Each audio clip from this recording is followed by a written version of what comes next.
Para falar agora de reforma tributária, administrativa e impactos fiscais para municípios diante a pandemia de coronavírus, a gente recebe agora no Jornal da Manhã, segunda edição, o prefeito de Campinas e presidente da Frente Nacional dos Prefeitos, Jonas Donizete. Muito obrigada por atender a Jovem Pan neste feriadão. Bom dia, prefeito.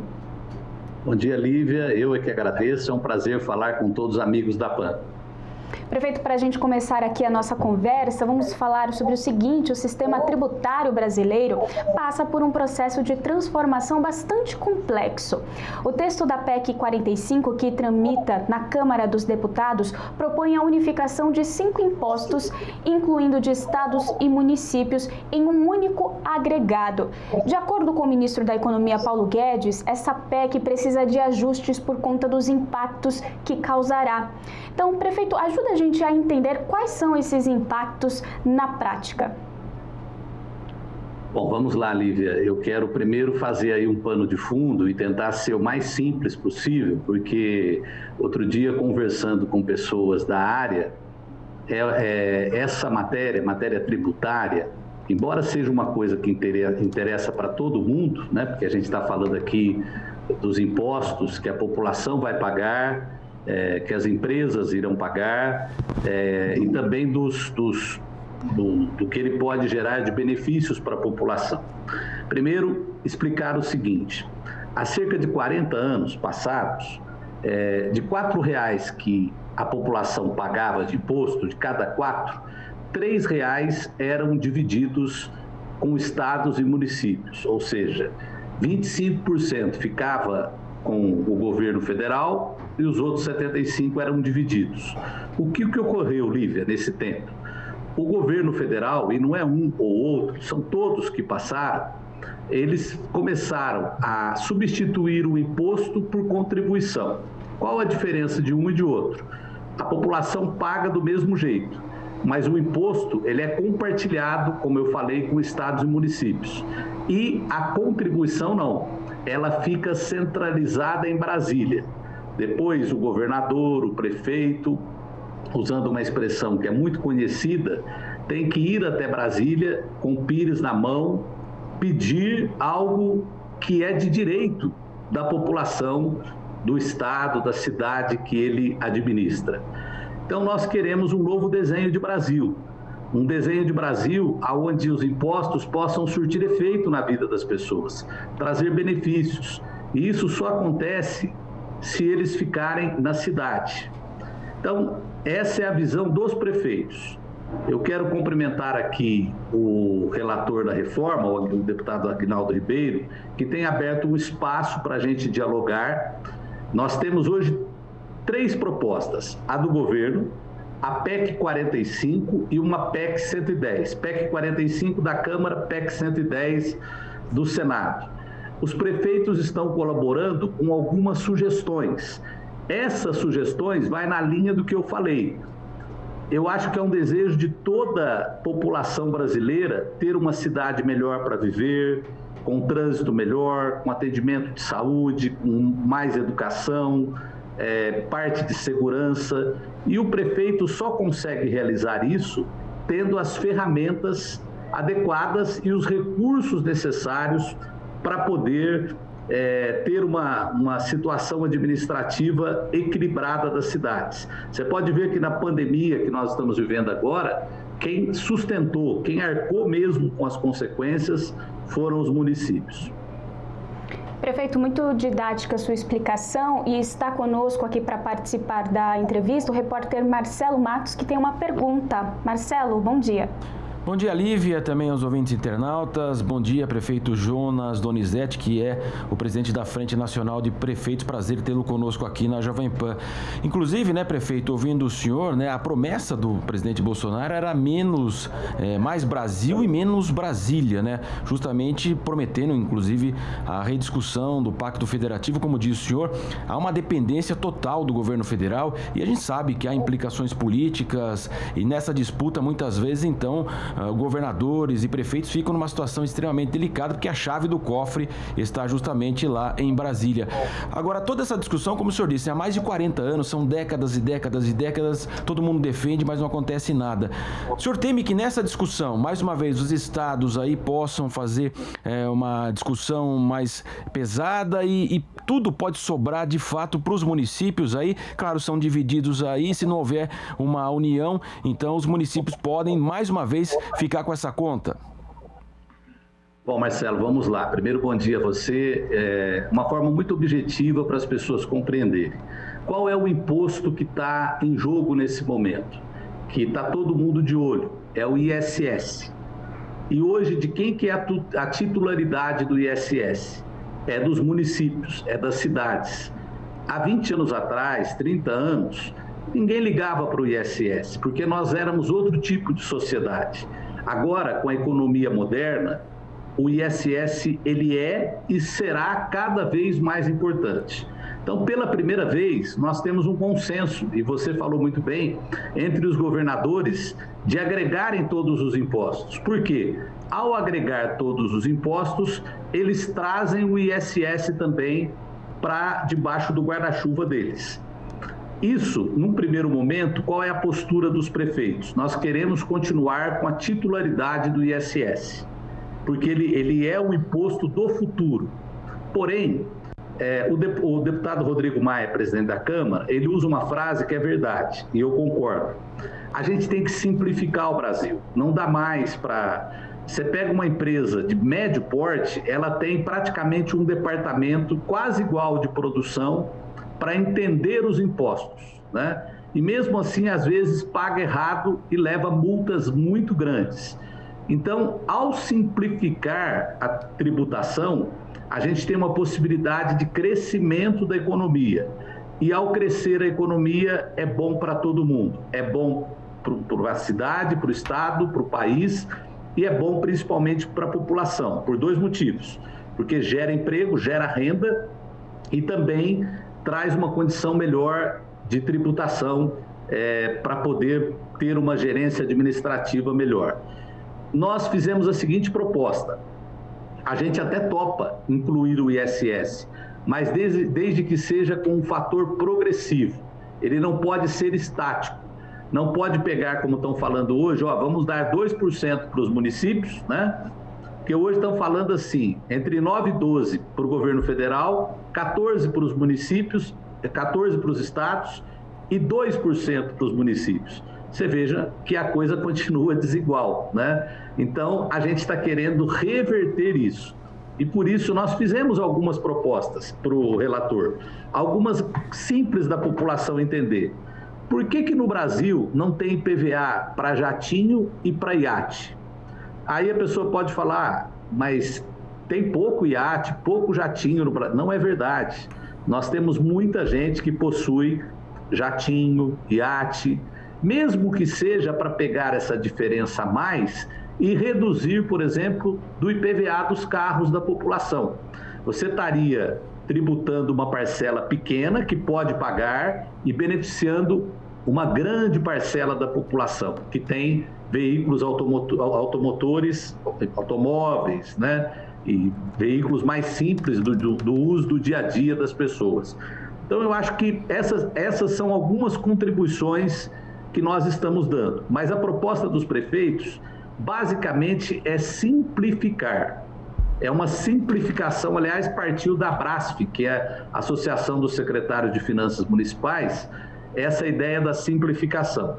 E dessa vez, Marcelo, eu acredito por dois fatores. Primeiro, porque a gente tem um Congresso mais reformista mesmo. Eu sinto, assim, o Congresso que foi eleito nas urnas em 2018 tem essa perspectiva de uma transformação com menos tributo, mais simples, e eu acho que tem uma condição de diálogo. E o relator, como eu falei, o deputado Aguinaldo Ribeiro, ele tem sido uma figura muito atuante, trabalhando muito. Nós tivemos uma reunião semana passada que durou 2 horas, e agora, nessa quarta-feira, logo após o feriado, dia 9 agora, eu vou participar de uma audiência pública na comissão, por videoconferência, como eu estou fazendo com vocês, para mais uma vez colocar a posição dos prefeitos. Prefeito, vamos falar agora de uma outra reforma bastante importante, né? A reforma administrativa. A retirada da urgência do projeto de reforma tributária do governo alimentou a percepção de que ela poderá ficar em segundo plano depois do envio da reforma administrativa. Na sua avaliação, você acha que isso pode acontecer? E também aproveito para perguntar quais são os principais pontos da reforma administrativa que pode beneficiar os estados e municípios.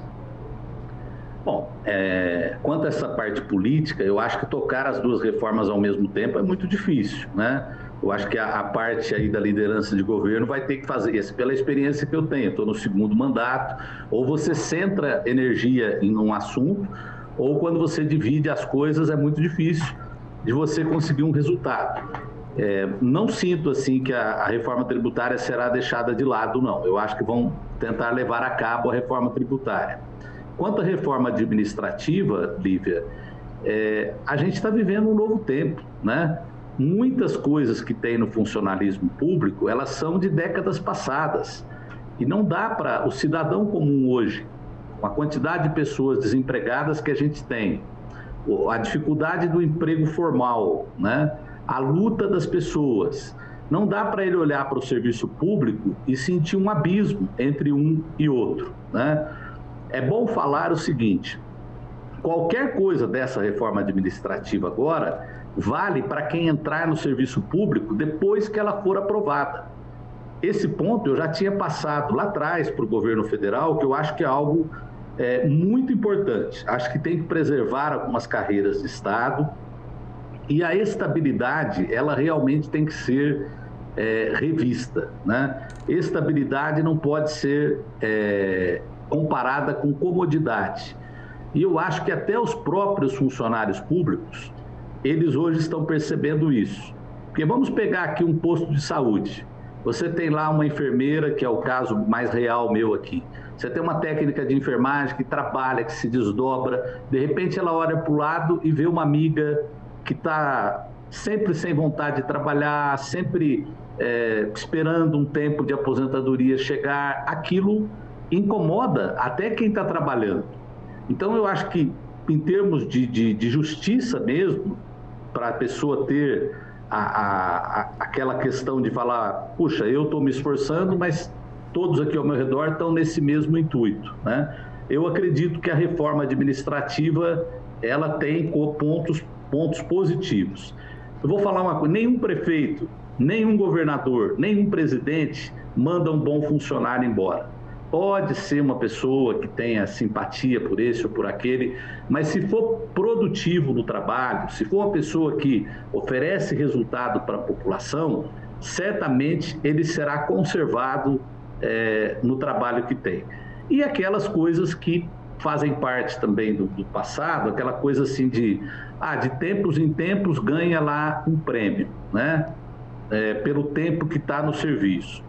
Isso aí foi uma filosofia do passado, hoje já não se adequa mais. Eu acho que tem que ter, para a pessoa ter essa progressão, digamos assim, ele tem que ter um mérito para isso. Então eu vejo de forma positiva uma modernização das relações entre funcionário público e o Estado. O Estado que eu quero dizer aí é a prefeitura, é o governo do estado, é a parte federal. Marcelo? Mas ainda nessa linha, né, na discussão da reforma da Previdência, os prefeitos e governadores queriam que essa regra que fosse discutida no Congresso, ela passasse a valer também nos estados e municípios. Em relação à reforma administrativa, o pensamento é o mesmo ou não há uma forma legal de que isso possa acontecer? Quer dizer, o governo vai mexer com a reforma federal e caberia então cada prefeito e cada governador cuidar do seu assunto, enviar os seus projetos aí para as assembleias e câmaras, e a reforma administrativa nesses âmbitos aí, portanto, precisam ser discutidas nas cidades e também nos estados. Marcelo, nós lutamos muito para que valesse para o Brasil todo. Infelizmente, aí é preciso falar, não foi culpa do governo federal. O Congresso, o deputado Rodrigo Maia, numa determinada ocasião, ele chegou para mim e falou: olha, Jonas, eu concordo com você, acho que tinha que ser para todo mundo, mas não tem voto para passar. E por quê? Porque muitos prefeitos, governadores queriam que passasse a reforma, mas ficava fazendo discurso contra. Isso criou um clima, irritou os deputados, né? Muitos problemas locais. Então o pessoal, não, vamos deixar, foi mais os estados, viu? Vamos ser transparentes. Os municípios até que não teve tanto problema. Mas aí os deputados falaram, não, vamos fazer só para o governo federal. Eu achei muito ruim, embora eu, por exemplo, já tenha feito aqui, já passou aqui na Câmara a votação, muitos municípios fizeram, estados, mas poderia ter sido uma coisa mais rápida, né? O povo quer rapidez, o povo já não aguenta mais essa demora para as coisas acontecerem, né? Então, eu sou daquelas pessoas que defendem. Vai ter uma reforma administrativa do serviço público, ela tem que valer. O Congresso é nacional, os deputados foram eleitos com votos do Brasil inteiro. Então, essa reforma administrativa pode até ter alguma parte de legal do prefeito aderir, mas que seja algo válido para todo o Brasil. Eu defendo isso, né? Agora, você veja que interessante, no caso da reforma tributária, eu cheguei a falar isso para o deputado presidente Rodrigo Maia. Eu falei, vamos fazer então, o governo federal faz a dele, o governo estadual faz e os municípios. Porque ninguém vê pessoal reclamando de imposto de município, né? O ISS, o IPTU, ele tem as suas regras, o ITBI, que são os 3 impostos principais municipais, eles têm as suas regras definidas e quando o prefeito vai fazer alguma modificação, ele faz o debate com a Câmara. Qual é o imposto? Os impostos que mais geram reclamação são os estaduais, ICMS, que é muito complexo, a parte aí de PI, de PIS/COFINS, de PIS/PASEP, é tudo muito complexo. Então, eu diria que nessa parte tributária, os municípios estão até na frente dos estados. Quase todos os municípios têm o ISS eletrônico, que é muito simples para todos os contadores, para todas as pessoas que lidam com o pagamento de imposto municipal, fazer aí o pagamento dos impostos. Porque o imposto tem 2 coisas. Tem o valor que a pessoa tem que pagar, que eu me lembro aqui de uma frase que o ex-governador Mário Covas falava, que imposto ninguém gosta de pagar, senão chamava livre, não chamava imposto, né? Mas a gente tem que compreender que é o que equaliza o convívio social, né? E o segundo é quando a pessoa, além de pagar, esse é o pior, ela tem que sofrer para pagar, ela tem que pagar gente para fazer formulário, para uma série de coisas. Então, eu acho que simplificando o Brasil, a gente tem condição de fazer crescer a economia. Prefeito, por fim, vamos falar de pandemia. Nesta última sexta-feira, o secretário especial de Fazenda, Valderi Rodrigues, anunciou que o apoio a estados e municípios não será estendido para 2021. Então, no próximo dia 11, a União transferirá a 4ª e última parcela da ajuda. Na sua avaliação, essa ajuda permitiu que os entes federados tivessem, de fato, suas finanças preservadas? Olívia, eu diria o seguinte, primeiro, eu acho que nós tivemos sim um esforço do governo federal, né? Eu não posso negar a parte de saúde, nós tivemos a portaria 1666 do ministro Pazuello, que transferiu recursos, nós tivemos também a aprovação aí de suporte para os municípios, mas o que aconteceu, Lívia? É importante o Brasil saber disso. As cidades com até 20 mil habitantes, elas terão 108% do que foi o orçamento do ano passado. Ou seja, elas estão recebendo mais dinheiro do que antes da pandemia. Aí, conforme você vai crescendo a faixa populacional, até 200 mil habitantes, a coisa fica mais ou menos equilibrada. Passou disso, há uma distorção muito grande. Por exemplo, as cidades com 500 mil habitantes, elas receberam cerca de 70% da receita. As cidades com mais de 1 milhão, 57% daquilo que seria o direito delas. Então, houve essa distorção. Está no Congresso agora, na Câmara dos Deputados já foi aprovado, já está no Senado. um projeto de auxílio ao transporte público urbano, sobre trilhos e sobre pneus, trem e ônibus. Eu acredito que, se for aprovada essa lei e o governo efetuar esse auxílio, que nós temos muitas cidades capitais que estão tendo problemas seríssimos com o transporte público e que é um dos vetores aí de muita preocupação em meio à pandemia, né? Porque além da parte sanitária, existe a parte do equilíbrio econômico. O ônibus rodando com menos gente, ele tem uma despesa maior para ser equalizada no final. Eu vou dar exemplo, por exemplo, Salvador, ela precisou fazer uma intervenção numa área lá da cidade que a empresa não estava fazendo o serviço. E nós temos 2 capitais que não estão com o ônibus rodando. Então, eu acho que, se aprovar esse projeto, essa ajuda para o transporte público, vai melhorar esse desequilíbrio que teve entre cidades com menos população e cidades com mais população. Marcelo? Eu acredito que todos querem justamente essa simplificação, como você disse, né? As empresas multinacionais, elas fazem a comparação lá no exterior, na matriz. O departamento financeiro, jurídico é minúsculo e aqui ele precisa ser maiúsculo, gigante, para atender essa demanda. Acredito que todos querem, de fato, essa simplificação que vai ser benéfica para todos os setores. Agora, sempre fica aquela expectativa. Já se fala de uma CPMF repaginada, novos impostos, aumento da carga tributária. O senhor acredita que, de fato, de repente, como sempre, a população vai pagar essa conta a mais, Jonas? Marcelo, a palavra do relator, do deputado Aguinaldo, é que não há possibilidade que isso aconteça, né? Ele foi muito claro, até nos ajustes das alíquotas que estão fazendo lá, para poder... porque depois vai ter que pegar essas 3 alíquotas, nacional, estadual e municipal, e juntar as 3 alíquotas, né? Então, se você ficar, aumenta um pouco aqui, aumenta um pouquinho ali, no final dá uma conta maior, né?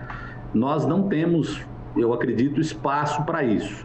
O deputado, como eu te falei, o relator, falou que isso não irá acontecer. E não é o desejo dos prefeitos também. O desejo dos prefeitos são 2. É que a gente tenha realmente uma condição orçamentária melhor, e aí até fica aí, Marcelo e Lívia, para os ouvintes da PAN, uma diferença, né?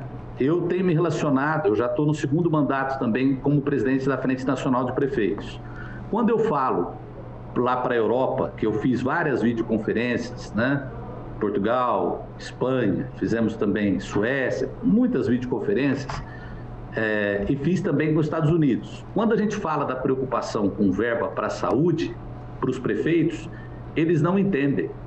Eles falam, mas por que vocês, prefeitos, estão preocupados com isso? O prefeito lá, ele cuida da rua, da iluminação, do lixo, ele é um zelador. Não tem educação, é estadual, e parte de saúde federal. Então, é só no Brasil que tem esse modelo, que é um modelo que foi pensado até com uma filosofia bonita, ou seja, quem está perto tem condição de cuidar melhor. Foi a chamada descentralização, que aconteceu mais ou menos na década de 90. Começo da década de 90 e foi evoluindo. Só que o que aconteceu? Eles foram passando só a incumbência. Não passou o recurso para você cumprir essa incumbência, né? É por isso que prefeituras ricas, eu vou dar o exemplo de São Paulo, capital, aquele problema que aconteceu com o viaduto aí que ficou interditado na Marginal Pinheiros há muito tempo. Por que aconteceu isso? Porque o dinheiro é um só. Os prefeitos foram tendo que escolher. Aonde eu coloco? Está precisando mais da saúde, vamos colocar na saúde, né? Está precisando mais da educação, vamos colocar mais na educação. E com isso, a zeladoria foi ficando prejudicada. Se você pegar qualquer cidade com mais de 500 mil habitantes, pela Constituição Federal, a gente tem que colocar 15% do orçamento na saúde. A maioria dos municípios com mais de 500 mil habitantes estão colocando de 25% a 35%. Teresina, capital do Piauí, chegou a aplicar 39% do orçamento na saúde. E o restante das atividades, né? a recuperação do pavimento, a iluminação, a parte de roçagem do mato, isso tudo é responsabilidade do prefeito. Então, junto com a reforma tributária, tem lá também já no Congresso o Pacto Federativo. Esse aí é de extrema importância, porque ele vai falar assim, olha, na saúde, a responsabilidade do município é cuidar do postinho de saúde.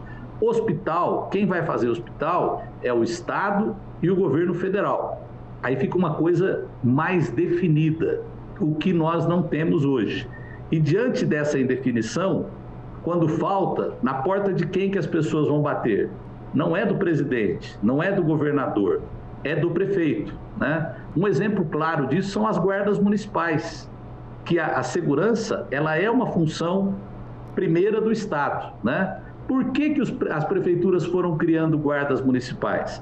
Porque nós passamos por momentos difíceis na área de segurança e ainda não temos uma fase assim totalmente tranquila, mas na expectativa de dar resposta para a população, por exemplo, a minha guarda municipal aqui tem quase 1.000 homens e mulheres, né?